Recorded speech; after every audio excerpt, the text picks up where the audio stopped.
Bismillahirrahmanirrahim. Alhamdulillahirabbil alamin. Allahumma shalli ala Muhammad wa ali Muhammad. Pemirsa Safinah TV yang dirahmati oleh Allah, Assalamualaikum warahmatullahi wabarakatuh. Alhamdulillah, kita kembali diberi taufik oleh Allah Subhanahu wa taala untuk memasuki bulan Ramadan dan menjadi duyufur rahman, tamu-tamu Allah Subhanahu wa ta'ala.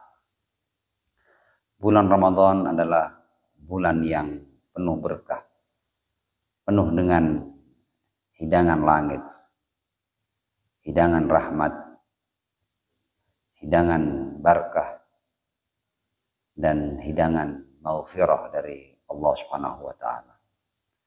Mudah-mudahan kita semua dapat memanfaatkan saat-saat kita dijamu oleh Allah Subhanahu wa taala sebaik-baiknya, sehingga kita bisa keluar dari bulan ini sebagai hamba yang meningkat secara kerohanian dan spiritualitas. Amin, amin, Allahumma amin. Pada kesempatan kali ini saya akan berbicara tentang sosok yang wafat di bulan Ramadan. Salah seorang sosok yang mempunyai sumbangsih besar dalam perjalanan risalah ilahiyah yang dibawa oleh Ar-Rasul Shallallahu Alaihi Wasallam.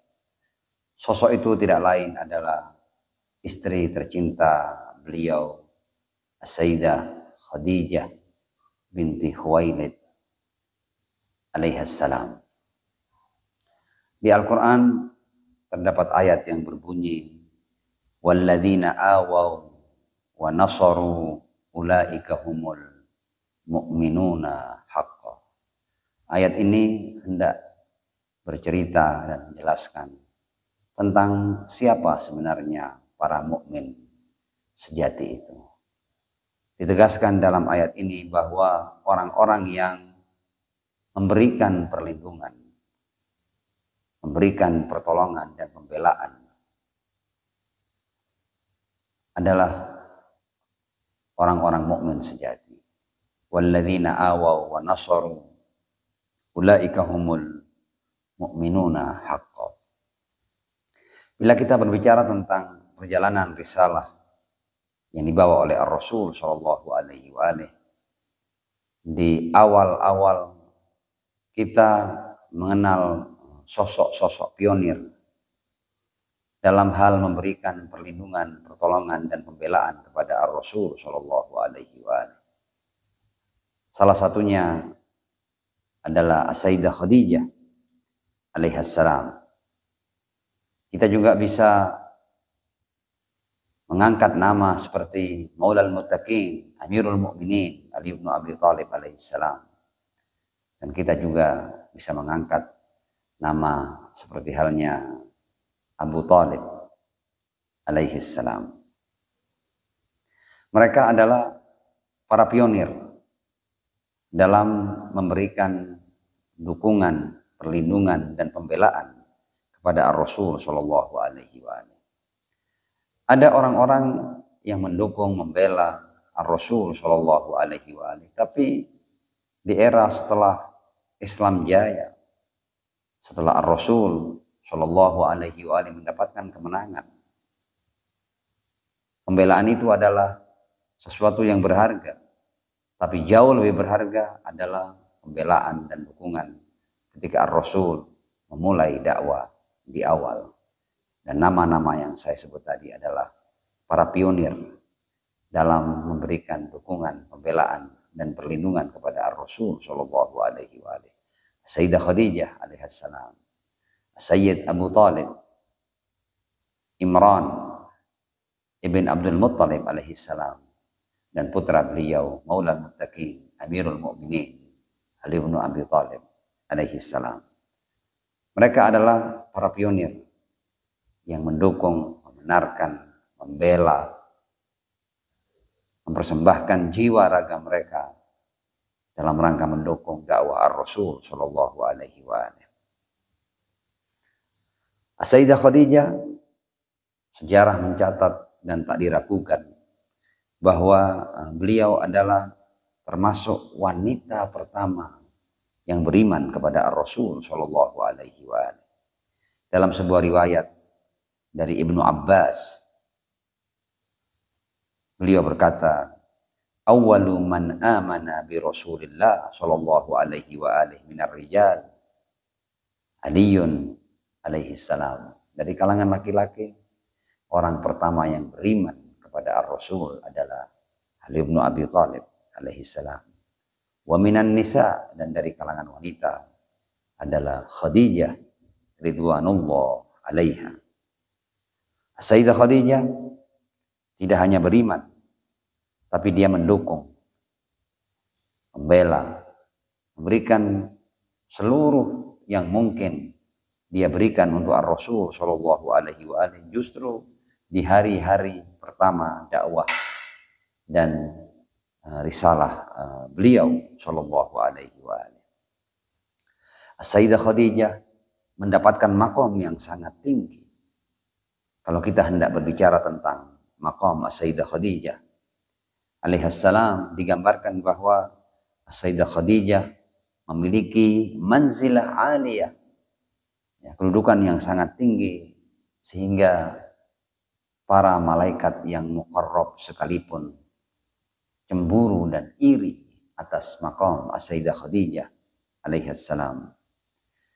Sehingga suatu saat Jibril datang kepada Ar-Rasul sallallahu alaihi wasallam dan berkata, membawakan pesan dari Allah Subhanahu wa taala, "Aqri Khadijah min rabbihas salam." Ya Muhammad, sampaikan salam dari Allah untuk Sayyidah Khadijah.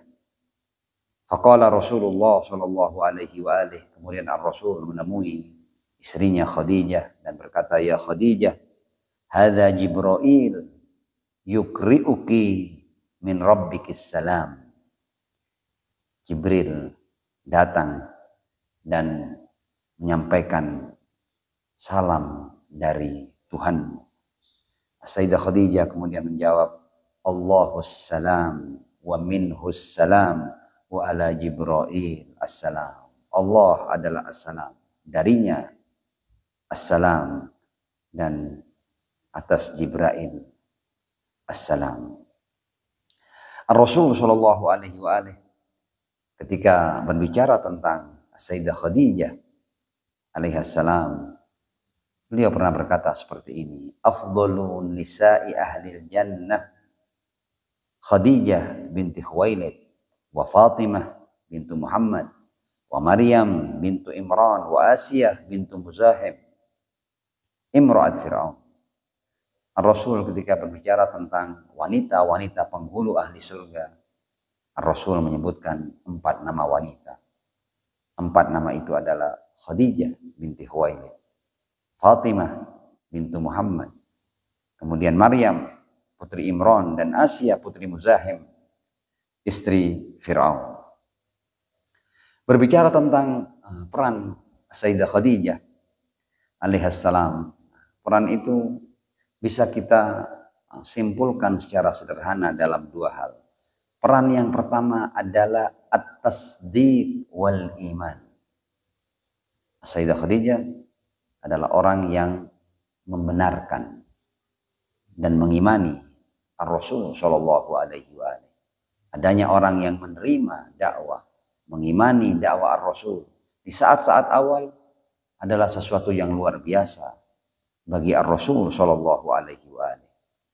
Ketika turun ayat-ayat pertama, Bismillahirrahmanirrahim, Iqra bismi rabbikal ladzi khalaq, khalaqal insana min 'alaq, dan seterusnya, yang merupakan ayat-ayat pertama yang turun kepada Ar-Rasul sallallahu alaihi wasallam.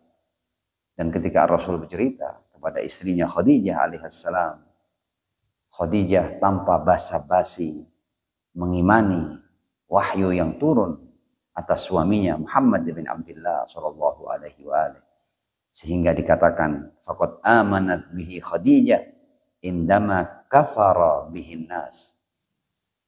Ketika seluruh manusia ingkar pada dakwah Ar-Rasul sallallahu alaihi wa alihi, Sayyidah Khadijah mengimaninya. Wa saddaqatuhu indama kadzdzabahun nas, dan membenarkan Ar-Rasul ketika kebanyakan masyarakat pada saat itu mendustakan Ar-Rasul sallallahu alaihi wa alihi. Jadi peran utamanya adalah pembenarannya dan keimanannya kepada Ar-Rasul sallallahu alaihi wa alihi. Pembenaran dan keimanan Sayyidah Khadijah ditambah dengan peran luar biasa yang lain. Beliau tidak hanya membenarkan, tidak hanya mengimani, tapi memberikan semua yang dia miliki untuk mendukung dan membela serta menolong dakwah Ar-Rasul sallallahu alaihi wa alihi. Kita semua membaca dalam sejarah bahwa salah satu hal yang menjadi suksesnya dakwah Ar-Rasul adalah harta Khadijah alaihassalam, sehingga menjadi buah bibir pernyataan yang berbunyi laula malu Khadijah wa saifu Ali maqamal Islam. Seandainya tidak ada harta Khadijah dan pedang Ali, maka Islam tidak akan berdiri, maka Islam tidak akan berjalan. Ar-Rasul sallallahu alaihi wa alihi juga sempat memberikan pernyataan tentang harta Khadijah alaihassalam. Beliau berkata, "Ma nafa'ani malun qattu mithlu ma nafa'ani malu Khadijah." Sungguh tidak ada harta yang benar-benar bermanfaat bagiku seperti manfaat yang aku dapatkan dari harta Khadijah alaihassalam. Sayyidah Khadijah adalah sosok yang luar biasa. Sosok ini meninggal di bulan Ramadan. Dan sosok ini juga meninggal bersamaan dengan meninggalnya pendukung lain Ar-Rasul, yaitu Sayyid Abu Talib alaihi salam. Dalam sejarah dan riwayat tercatat bahwa Rasul sallallahu alaihi wa alihi ketika masih adanya Sayyidah Khadijah dan ketika masih adanya Abu Talib alaihi wassalam, Rasul mempunyai kemandirian dan mendapatkan perlindungan. Tidak ada yang berani mengganggu Ar-Rasul sallallahu alaihi wa alihi. Mendapatkan kemandirian dari harta Khadijah dan mendapatkan perlindungan dan pengamanan dari pamannya Abu Talib alaihi salam. Kebetulan 10 tahun pasca bi'tsah, kedua tokoh ini meninggal di hari yang tidak berjauhan. Wafat Sayyidah Khadijah dengan wafatnya Abu Talib hanya terpaut sekitar 3 hari. Ar-Rasul sangat bersedih dan bahkan menamakan tahun di mana beliau ditinggal oleh Sayyidah Khadijah dan Abu Talib alaihi wassalam, beliau namakan sebagai Amul Huzn atau tahun kedukaan. Dan ketika Abu Talib meninggal dunia, Jibril datang menyampaikan pesan ini kepada Ar-Rasul sallallahu alaihi wa alihi. Inna Allah azza wa jalla yukri'uka salam wa yakun ukhruj an Makkah. Ya, jadi pentingnya orang-orang yang awau wa nasaru ini sedemikian rupa sehingga dengan kepergian mereka turun wahyu untuk Ar-Rasul bersiap-siap meninggalkan kota Makkah. Karena kota Makkah sudah tidak kondusif bagi perjalanan dakwah Ar-Rasul sallallahu alaihi wa alihi. Dari sini kita melihat betapa penting peran Sayyidah Khadijah dan Abu Talib alaihi wassalam. Sehingga Jibril berkata, keluarlah engkau dari Makkah karena penolongmu telah wafat. Dan kita semua tahu tidak lama kemudian Ar-Rasul menyusun rencana untuk keluar secara sembunyi-sembunyi dari kota Makkah menuju Madinah. Dan putra Abu Talib sang pelindung melanjutkan perlindungan yang diberikan oleh ayahnya, tidur di tempat tidur Ar-Rasul Shallallahu Alaihi Wasallam dalam rangka mengelabui musuh-musuh yang berencana untuk membunuh dan meneror Ar-Rasul Shallallahu Alaihi Wasallam. Ketika dua tokoh ini meninggal dunia, tahun itu dinamakan oleh Ar-Rasul sebagai Amul Huzn. Kita mengucapkan bela sungkawa kepada Ar-Rasul Shallallahu Alaihi Wasallam atas kepergian As-Sayyidah Khadijah dan As-Sayyid Abu Talib alaihi wassalam sebagai orang-orang yang memberikan perlindungan dan dukungan serta pembelaan kepada Ar-Rasul Shallallahu Alaihi Wasallam. Mudah-mudahan kita dapat mencontoh kedua tokoh yang luar biasa ini dalam hal memberikan dukungan dan pembelaan atas risalah yang dibawa oleh Ar-Rasul Shallallahu Alaihi Wasallam. Karena dengan kita membela, mendukung, menyokong risalah yang dibawa oleh Ar-Rasul Shallallahu Alaihi Wasallam, maka kita akan mendapatkan predikat sebagai mukmin sejati sesuai ayat yang berbunyi walladzina awaw wa nasaru ulaika humul mu'minuna haqqan. Tsummal afwa minkum syahrukum mubarak. Wassalamu alaikum warahmatullahi wabarakatuh.